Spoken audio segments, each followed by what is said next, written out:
جدا كرة التعادل، ولكن يطلع على طول محمود فتح الله، يضغط بتروجيت، تسديدة خطيرة، ثم تكون خلاص خلصت الحكاية، خلصت الحدوتة بانفراد لشيكا.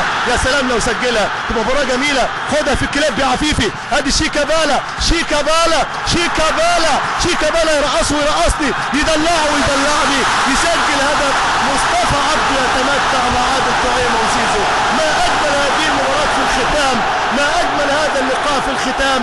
هو ابن حلوان، هو اللي كان الكابتن زيزو من 32 سنة اختاره وهو عنده 14 سنة، بالاضافة لعادل طعيمة لما خلى ابراهيم حسن خلاه لاعب مكان سترايكر يلعب باك يمين. ذكريات السنين والايام هنا عبر دريم. شيكابالا يسجل، ولسه بقول لحضراتكم خلى عفيفي ياخد الكليب الجميل. عندي احساس بثقة كبيرة ان شيكابالا اسطورة من الاساطير الكبيرة، انما لابد الناحية الفنية مع الناحية اللي ما بين قوسين. اذا اللقاء يحلى ويحلى في الدقائق الاخيرة.